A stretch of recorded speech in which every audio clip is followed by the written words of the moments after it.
इयत्ता 10वी विषय मराठी प्रथम घटक चाचणी सराव पेपर उत्तरासह गुण 20 वेळ 1 तास। विद्यार्थी मित्रांनो, हा पेपर केवळ सरावासाठी दिला आहे। दिलेला पेपर सुंदर हस्ताक्षरात फुलस्केप पेपरवर लिहा।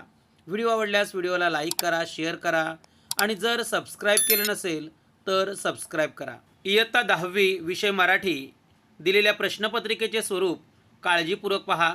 विद्यार्थी मित्रांनो, हा पेपर केवळ सरावासाठी दिला आहे। इथे एक कृती दिलेली आहे आणि परिच्छेद दिलेला आहे, तो काळजीपूर्वक पहा। इयत्ता 10वी विषय मराठी प्रथम घटक चाचणी सराव पेपर उत्तरासह गुण 20 वेळ 1 तास। विभाग 1 गद्य पठित उतारा। प्रश्न क्रमांक 1 पुढील उतारा वाचा आणि दिलेल्या सूचनानुसार कृती करा। कृती क्रमांक 1 आकलन कृती। आकृती पूर्ण करा। विद्यार्थी मित्रांनो, आपल्याला पुढे परिच्छेद दिलेला आहे, तो परिच्छेद वाचूनच दिलेली कृती पूर्ण करणे अपेक्षित आहे।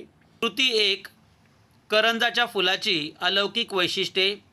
कडवट उग्र वासाचे, नखा एवढी कळी, पांढरी हिरवी करंजीच्या आकाराची, फूल उमलले की निराळे दिसते।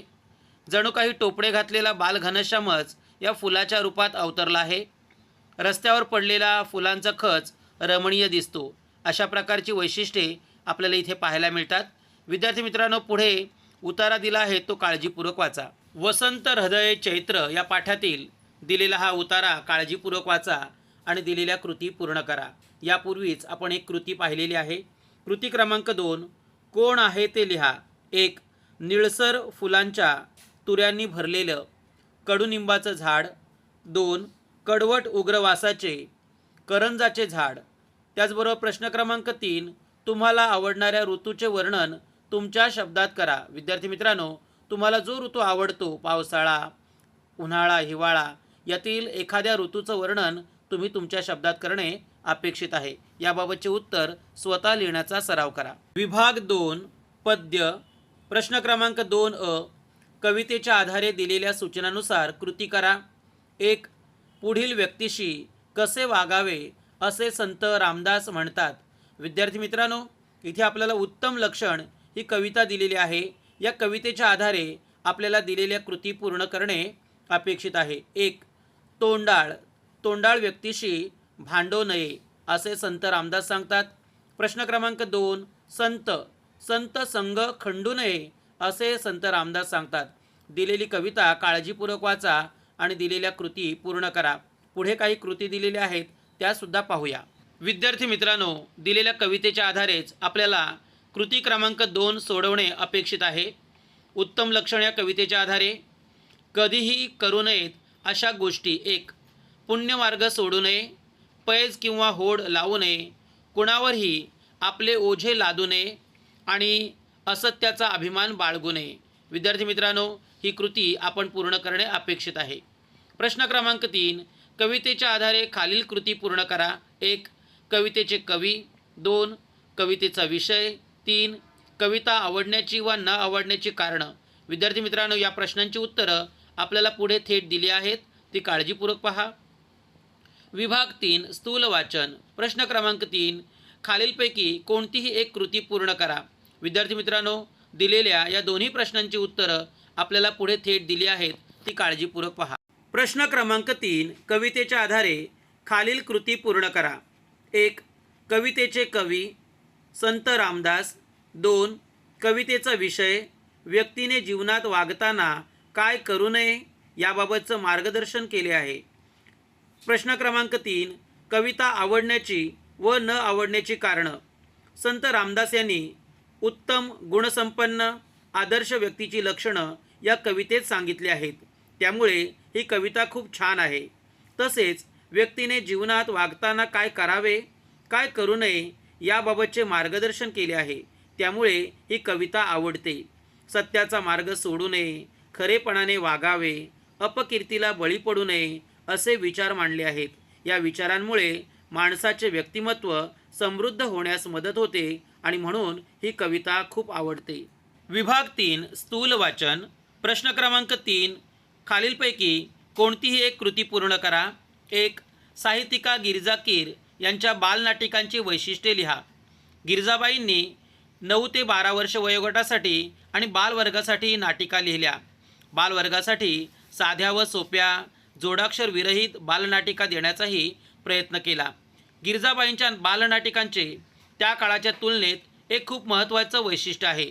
साधारणपणे लहान मुलांना अद्भुतरम्य व चमत्कारावर आधारित कथानके आवडतात असा समज असतो.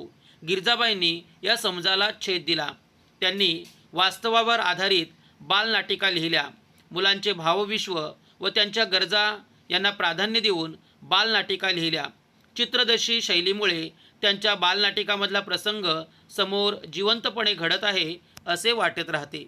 प्रश्न क्रमांक 2. गिरिजा कीर यांच्या येडबंबू ढब्बू या बालकादंबरीतील विनोद तुमच्या शब्दात मांडा. उत्तर: कुणालाही दुःखी ठेवू नये असा आईने ढब्बूला उपदेश केला होता. ढब्बूने तो शिरोधार्थ मानला. व्याह्यांना देण्यासाठी ठेवलेले मिठाईचे ताट ढब्बूने भिकाऱ्यांना वाटले. भिकाऱ्यांना अर्थातच प्रचंड आनंद झाला, पण घरातली मंडळी खूप कातावली. आईचा उपदेश ढब्बूने शब्दशः पाळला. भिकारी म्हणजे माणसेच, त्यांना तरी दुःखी का ठेवावे असा विचार त्याने केला. पण लोक जेव्हा असा व्यापक विचार मांडतात तेव्हा त्यांच्या मनात खराखुरा व्यापक विचार नसतो. लोक संकुचित विचार करतात. सर्वांशी प्रेमाने वागावे असे म्हणताना त्यांच्या मनात सर्व म्हणजे घरातील माणसे असतात किंवा नातेवाईक, शेजारी पाजारी, मित्रमंडळी इत्यादी असतात. फार झाले तर सर्व म्हणजे परिसरातील लोक असतात. जात धर्म यांचा विचार करू नये असे त्यांच्या मनात नसते. त्यातून विसंगती निर्माण होते आणि त्यामुळे विनोद निर्माण होतो. विभाग 4 भाषाभ्यास. प्रश्न क्रमांक 4 मधील प्रश्न क्रमांक 1.